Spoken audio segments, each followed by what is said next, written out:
Basketball I'm back.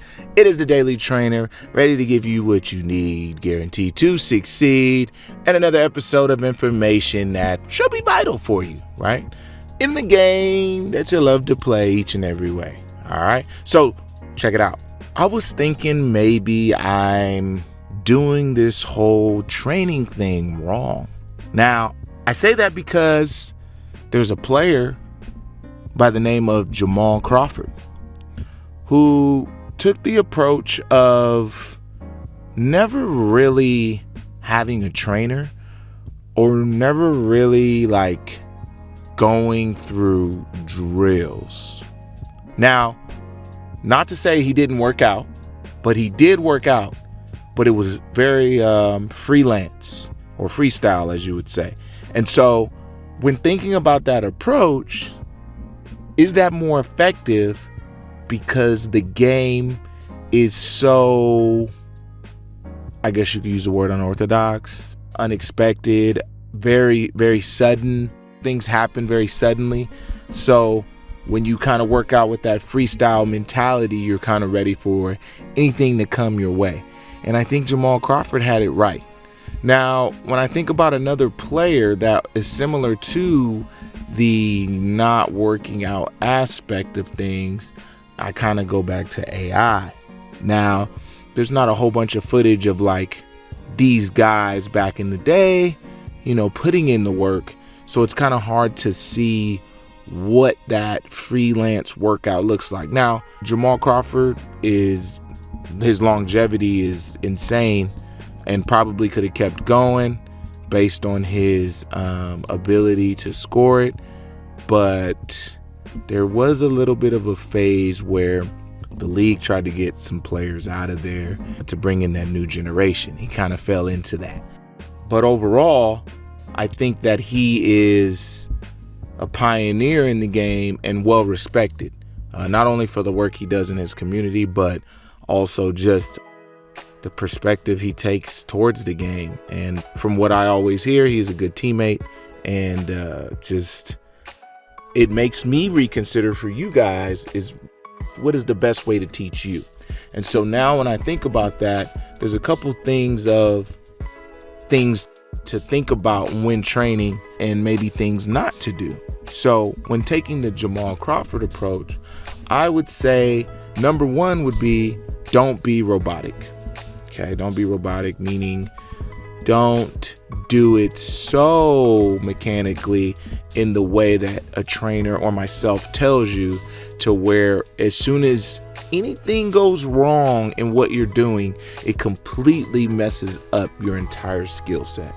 So, for instance, if I asked you to do a right hand layup, stepping off of your left foot, but holding it at a certain angle at your shoulder or your head, and then finishing the layup, if you don't do that, you never make a layup, or it looks really bad, or you can't hold the ball, or you get blocked every time because you're not able to adjust in game. So thinking of it in that form, I appreciate the idea of not being robotic. But I think that would be the number one thing to think about when using what I call this episode the Jamal Crawford method. I would say number two would be don't be afraid to make mistakes. Now, when you think of it, Jamal Crawford was lethal in many different ways, with his handle, with his shot, and then with his moves, right? Now, I know you think handle and moves are the same thing, but it's a totally different situation, because sometimes he would do moves with his footwork to where I don't know how you guard it, because you're not sure what he was going to do at that point in time. And that kind of leads me to my next thing and my third thing and my last thing. Actually, I'll say my second to last thing. Don't be predictable. I think working freelance and not being predictable is probably the most cherished skill that you could really define as a basketball player, because now film doesn't tell the story of how you play basketball. And when you're not able to be guarded or things are not expected from you to do, it's very hard to scheme against you defensively. So being unpredictable is a huge skill that Jamal Crawford also had, which made him very successful as a sixth man and just a player in general. And I would say lastly, which people, again, overlook and probably never talk about, is being in shape. Now, we're not talking about he looked like Dwight Howard or he was just running all over the court like Steve Nash or somebody crazy like that.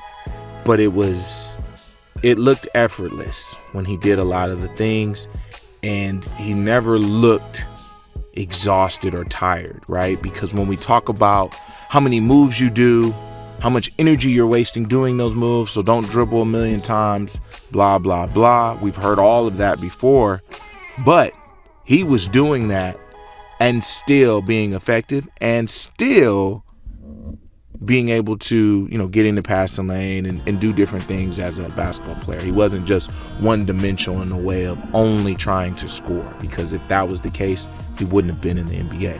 So I don't want to make it seem like this is all offensive talk, but those 4 things I think were the key to his success. In the comments, feel free to talk about it and even bring up other players, because I kind of want to research players that have that mentality, and I kind of want to see the success, because the 2 that I'm thinking about as of right now, and I'll say it one more time, Allen Iverson and Jamal Crawford, had a lot of success in the NBA. I want to say Jamal Crawford, I can't remember, but didn't really get injured a lot. AI was all over the floor all the time, but we know he's a warrior and what kind of basketball player he is. But definitely those 2 come to mind. So if you have any people that you can think of in the comments, please put them down, because I want to research them and just kind of take a different approach in that way, because I feel like that is a style of player. And I feel like some players who don't really think the game or see it when they play can utilize that skill and maybe have an effectiveness in a different type of system of basketball to where they could be successful, right? Especially in like an AAU setting where it kind of is freelance. So something to think about. Basketball U, thank you for listening to me rant, but it was just something I wanted to talk about and put out there on the internet, because I want that feedback. I kind of want to see what people think about not being robotic and not drilling everything all the time. All right, Basketball U, thank you for always coming through. Let's keep growing, keep supporting. And again, any questions you have, hit me in the comments, or if anything you want to discuss, you know what to do. And remember, someone's always working. Are you?